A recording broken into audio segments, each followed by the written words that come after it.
Good day, viewers. Today we have a 13 Ram 1500 with the V6, and it was here the other day and I did a bunch of work on the engine controls. Now we have an ABS light on, and I see the check gas cap light is on. Apparently the parking brake shoes fell apart on the driver's side, and I wonder if it damaged the wheel speed sensor. So let's get the scanner connected and do a scan and a visual inspection. So let's do a network scan of this truck.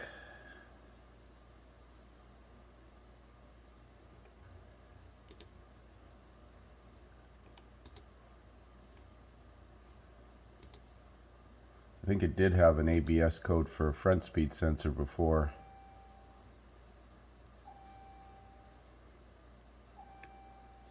Implausible left wheel distance received. Left front, left rear.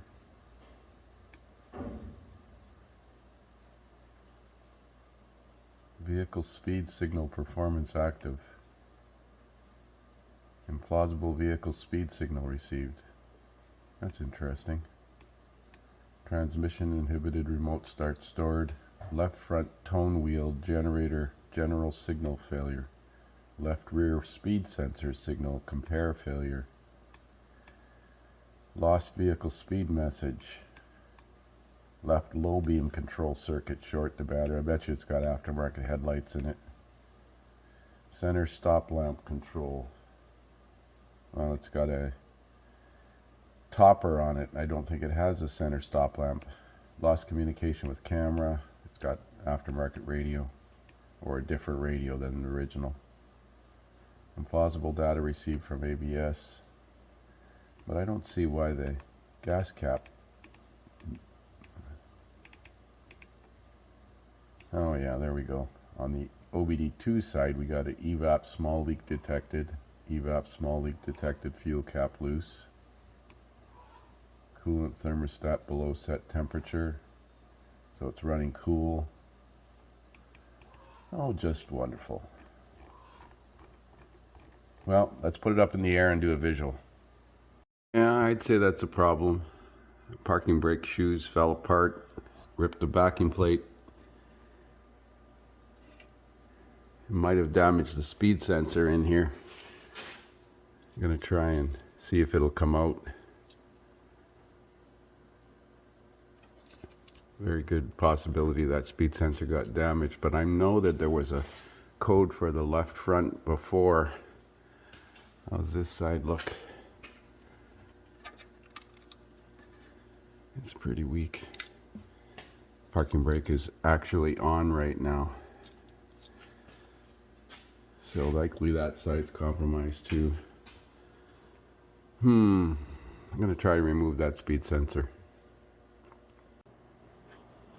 Well, I decided to pull the wheel off. The speed sensor is damaged, and I ended up breaking the bolt off. It didn't have that much torque on it, so I thought it was okay. Look at this.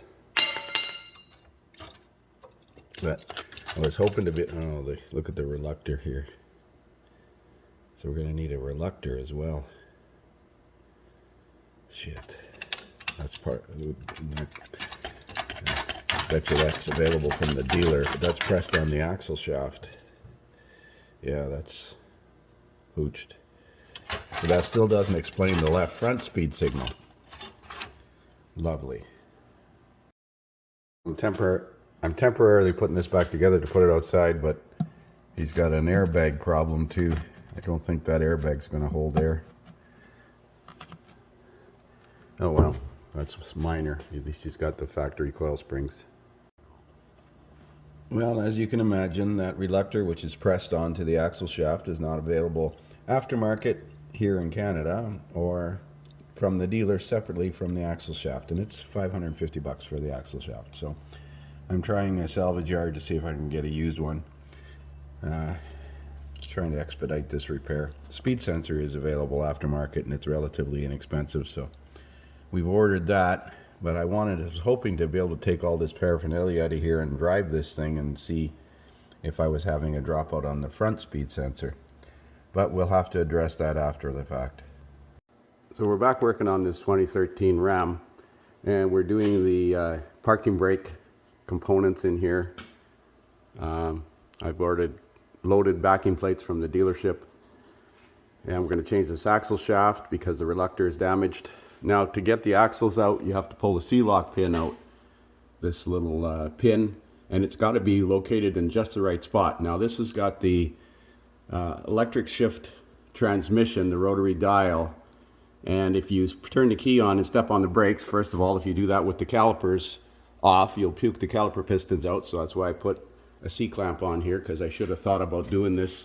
Should have pulled the cover off of this and put it in the right spot, because that's the only spot where the bolt will come out. Because if you put it in neutral, you have to step on the brake to shift it. It has to be running, and then as soon as you turn the key off, the transmission automatically goes back into park. So I'm going to use the emergency release above the park brake pedal to get this thing in neutral. That way I can hopefully turn the key off. So in the cab of the vehicle, there's this plastic panel above the park brake release. We have to pop that off. So once you get the cover off, normally there's a little red tether right here, but this one's missing for some reason. You need to push this white plastic dog towards the passenger side of the vehicle and pull that tether. I'm going to see if I can do this. It's going to be difficult.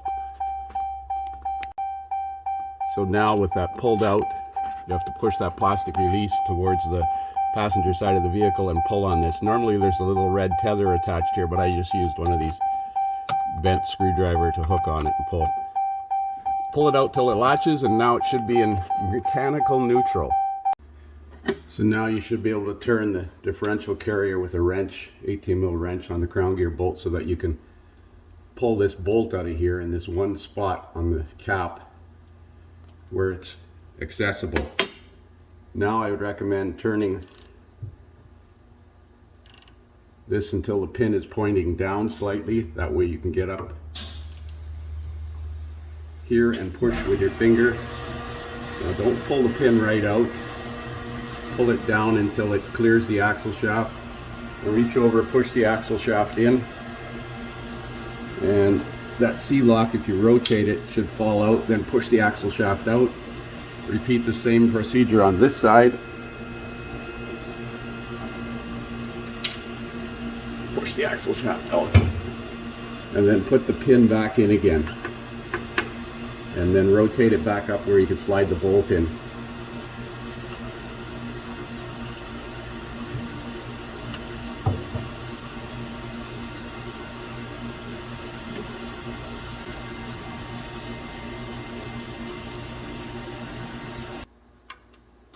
There we go. Just started in a couple threads. That's good. Now we can pull the axle shafts out. So originally I tried to take this wheel speed sensor out because it's damaged anyways, so I don't care about it. But the other side we might have to remove. This is busted.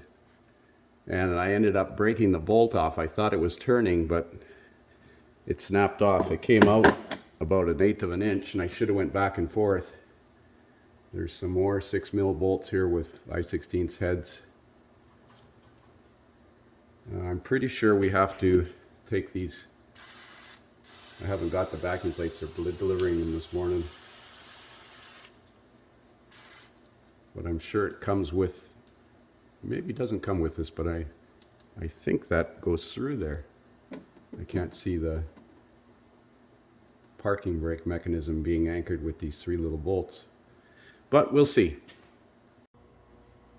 So we're obviously putting new axle seals in this thing. They've been changed, I could tell, because I got red silicone around the outside of the seal. I pried this one out. So if you don't have a factory seal driver tool which compresses the seal lip, pack the back of the seal where the garter spring is with wheel bearing grease. I like to put a little coating of Teflon pipe thread sealant on the outside of the seal. You can use silicone if you want to. Clean the bore with brake clean so that it's not oily. I see a little bit of oil right there.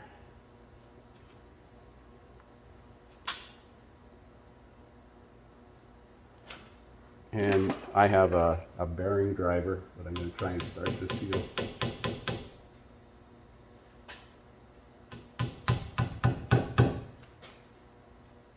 That looks pretty straight.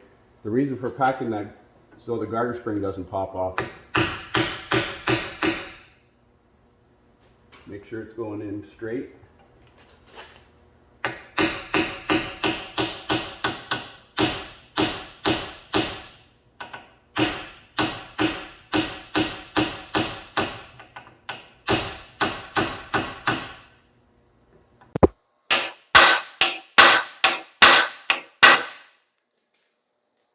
And visually look in there to make sure that garter spring did not pop off. If it does, you'll have to change the seal again. You can't get it back on. If you don't notice that it's popped off, it'll go into the wheel bearing and destroy the wheel bearing.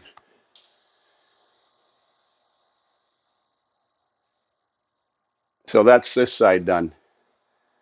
I did transfer the studs from the original axle into the new axle shaft.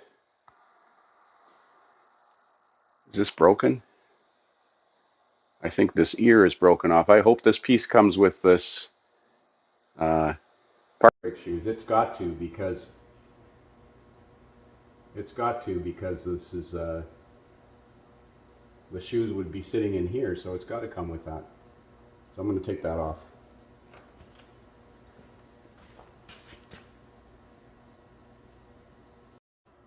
So salvaging these cables out of here is always a pain in the ass.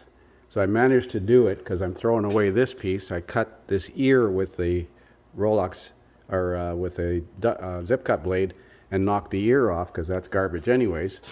But then the inside of this cable is busted.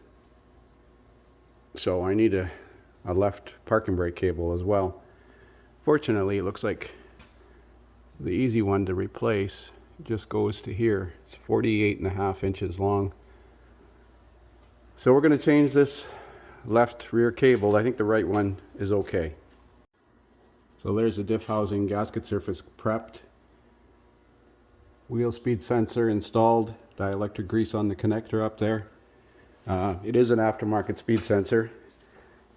It's easy enough to change if it's not a problem. When you're taking the one out of this side, I used a block of wood to tap it straight in rather than trying to twist it. If you try to twist it, it'll break right off. So I'm pretty sure that this sensor is okay. I don't want to jinx it, but I'm pretty sure. Axle seal replaced on this side. Got to clean up the diff cover and wait for my parts. So there's the part number for the backing plate assembly. They're both the same for both sides. One's upside down, one's right side up, so to speak. So we didn't have to take these little bolts out after all, but we did. And if it had broken this bolt for the speed sensor, it wouldn't have been a problem because as long as you can get the speed sensor out. So the nut torque in here is 75 foot-pounds. This little pinion lock bolt, you need to replace it, and it's 19 foot-pounds. It's recommended to be replaced. Make sure you clean the hole with brake cleans and blow the oil out of there and put a dot of Loctite, red Loctite on there. That's a pretty important bolt. If it comes out, some catastrophic shit happens. And we're ready to rough adjust the brake shoes and put the calipers and rotors back on. So the rear brake caliper bracket bolts are 142 foot-pounds. Put some Loctite on them for extra security. Adjust the parking brakes up through the little backing plate window until the brake rotor won't turn, and then back it off until it just starts to turn. Got to check the vent, make sure it's not plugged. I still have to put gear oil in the diff, but I was letting the gasket maker cure. And I still have to adjust the parking brake. So there we are, back together. 3 liters of 80/90 synthetic. Actually, I think it's 3 quarts. Everything comes in quarts now. Parking brake adjusted. Had to free up this adjuster here. So we'll check the parking brake operation. Now we need to clear all the codes out of it and see if we have any front speed sensor issues now. So I've just cleared all the codes from all the controllers. We're going to go into the ABS, anti-lock brakes, and make sure they're gone. They are. Then we're going to look at wheel speed data when we go for a road test. Got to check the effectiveness of the parking brake as well. Oh, by the way, the wheel nut torque is 130 foot-pounds on this one. So let's build a custom data list to get better refresh rate. Brake pedal status, wheel speed sensor front, wheel speed sensor vehicle speed, rear, rear, rear, brake pedal travel. We don't need lateral accelerometer, longitudinal acceleration. That should be good. So we'll take this thing for a road test. Well, the parking brake seems to be holding okay. Let's release it. I got it in reverse.